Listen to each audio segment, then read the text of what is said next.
नमस्कार दोस्तों, स्वागत है आप सभी का आपके अपने जेबी क्लासेस पे। मैं रवि कुशवाहा आप सभी के लिए लाया हूँ 8th पे कमीशन का प्रेस नोट। जी हाँ, जो केंद्र सरकार है उसने 8वें वेतन आयोग को मंजूरी दे दी है। जी हाँ, केंद्र सरकार ने 8वें वेतन आयोग को मंजूरी दे दी है। इससे क्या होगा, जो 50 लाख केंद्रीय कर्मचारी हैं उनको फायदा होगा और जो पेंशनदार है उनको भी क्या होगा, फायदा होगा। और ये कब से लागू हो सकता है, तो ये जनवरी से लागू हो सकता है। और कितनी जो सैलरी होगी वह क्या हो सकती है, तो अपन इसमें देखते हैं कि केंद्र सरकार ने आयोग को क्या दे दी है, मंजूरी दे दी है। और कब तक लागू होगा, ये जनवरी तक लागू हो सकता है।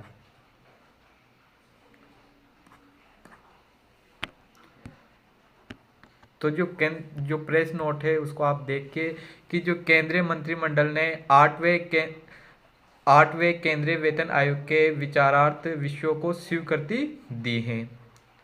तो प्रधानमंत्री श्री नरेंद्र मोदी की अध्यक्षता में केंद्रीय मंत्रिमंडल ने आज आठवें केंद्रीय वेतन आयोग के विचारार्थ विषयों को स्वीकृति दे दी। आठवां केंद्रीय वेतन आयोग अस्थायी निकाय होगा। क्या होगा, अस्थायी निकाय होगा। आयोग में एक अध्यक्ष, एक सदस्य अंशकालिक और एक सदस्य सचिव शामिल होंगे। क्या होगा, अध्यक्ष होगा, एक अंशकालिक सदस्य होगा और एक सदस्य सचिव शामिल होंगे। ये अपने गठन की तिथि से 18 महीनों के भीतर अपनी अनुशंसाएं देगा। 18 महीनों के भीतर इसको क्या देनी है, अपनी अनुशंसाएं देनी है। यदि आवश्यक हो तो आयोग अनुशंसाओं को अंतिम रूप दिए जाने पर किसी भी मामले पर अंतरिम रिपोर्ट भेजने पर विचार कर सकता है। आयोग अपनी अनुशंसाएं देते समय निम्नलिखित बातों का ध्यान रखेगा कि देश की आर्थिक स्थिति और राजकोषीय विवेक अर्थात सरकारी वित्तीय व्यवस्था के प्रबंधन तथा खर्च और राजस्व के संतुलन की आवश्यकता। उसके बाद यह सुनिश्चित करने की आवश्यकता है कि विकास व्यय और कल्याणकारी उपायों के लिए पर्याप्त संसाधन उपलब्ध हो। गैर अंशदायी पेंशन योजनाओं की गैर वित्त पोषित लागत, राज्य सरकारों की वित्तीय स्थिति पर अनुशंसाओं का संभावित प्रभाव जो आमतौर पर कुछ संशोधनों के साथ अनुशंसाओं को स्वीकार करते हैं, और केंद्रीय सार्वजनिक क्षेत्र उपक्रमों और निजी क्षेत्र के कर्मचारियों के लिए उपलब्ध प्रचलित पारिश्रमिक संरचना, लाभ और कार्य स्थितियाँ। तो इसकी जो पृष्ठभूमि है वो क्या होगी, जो केंद्रीय वेतन आयोगों का गठन समय समय पर केंद्र सरकार के कर्मचारियों के पारिश्रमिक ढांचे, सेवानिवृत्ति लाभों और अन्य सेवा शर्तों से संबंधित विविध मुद्दों पर विचार करने और उनमें आवश्यक बदलावों के संबंध में अनुशंसाएं देने के लिए किया जाता है। तो आमतौर पर वेतन आयोगों की अनुशंसाएं प्रत्येक 10 वर्ष के अंतराल पर लागू की जाती है। इस प्रवृत्ति के अनुसार 8वें केंद्रीय वेतन आयोग की सिफारिशों को सामान्यतः 1 जनवरी 2026 से लागू करना अपेक्षित है।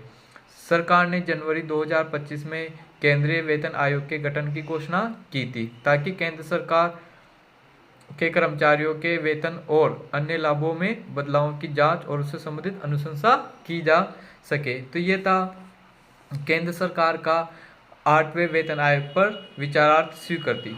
तो क्या होगा कि ये जब ये लागू होगा तो क्या हो सकता है, तो इसके बारे में अपन यहाँ पे चर्चा करते हैं। जो केंद्रीय वेतन आयोग को केंद्र ने 8वें वेतन आयोग को मंजूरी दी है, 1 जनवरी से लागू हो सकता है। इससे 50 लाख कर्मचारियों और 69 लाख पेंशनरों को फायदा होगा। तो सूचना एवं प्रसारण मंत्री श्री अश्विनी वैष्णव ने बताया कि आयोग अपनी सिफारिशों 18 महीने में देगा। इसकी सिफारिश से 1 जनवरी 2026 से लागू होने की संभावना है। यह आयोग केंद्रीय कर्मचारियों और पेंशनरों के वेतन और भत्तों की समीक्षा करेगा। आयोग में एक अध्यक्ष, एक अंशकालिक यानी कि पार्ट टाइम सदस्य और एक सदस्य सचिव शामिल होंगे। इस आयोग की अध्यक्षता कौन करेगा, सुप्रीम कोर्ट की पूर्व न्यायाधीश रंजन प्रकाश देसाई करेगी। तो इस आयोग से कितनी सैलरी बढ़ सकती है, तो उसके बारे में अपन चर्चा करते हैं। 8वें वेतन आयोग में सैलरी कितनी बढ़ सकती है, बेसिक सैलरी में कितनी बढ़ोतरी होगी, ये किस पर डिपेंड करता है, ये फिटमेंट फैक्टर और डीए मर्जर पर निर्भर करता है। 7वें वेतन आयोग में फिटमेंट फैक्टर 2.57 था, 8वें वेतन आयोग में यह 2.46 हो सकता है। हर वेतन आयोग में डीए जीरो से शुरू होता है। ऐसा इसलिए क्योंकि नई बेसिक सैलरी पहले से ही महंगाई को ध्यान में रखकर बढ़ाई जाती है। इसके बाद डीए फिर से धीरे धीरे बढ़ता है। अभी डीए बेसिक पे का 55% है।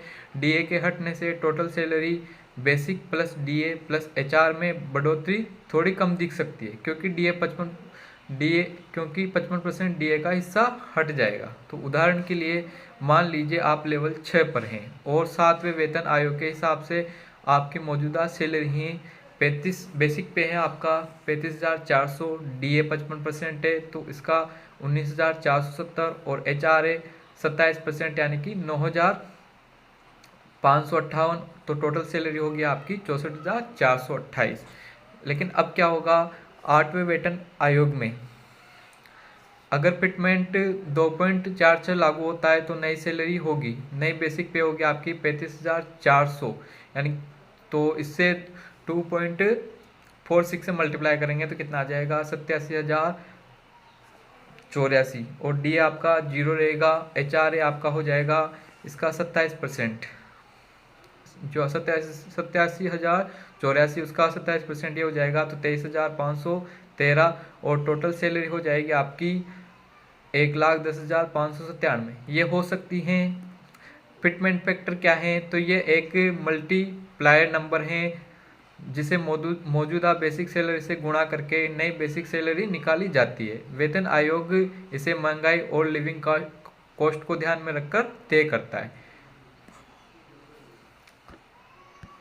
जो पिछले वेतन आयोग कब बने, कब लागू हुए, तो 5वां वेतन आयोग ये अप्रैल 1944 में गठित हुआ था। रिपोर्ट जनवरी 1997 में सरकार को सौंपी गई, लेकिन सिफारिश से 1 जनवरी 1996 से ही लागू हो गई। तो पहले 51 पे स्केल थे, इन्हें घटाकर 34 कर दिया गया। छठा वेतन आयोग ये 20 अक्टूबर 2006 को स्थापित हुआ। रिपोर्ट मार्च 2008 में तैयार होकर सरकार के पास पहुंची। अगस्त 2008 में रिपोर्ट को मंजूरी मिली और सिफारिशें 1 जनवरी 2006 से लागू हुई।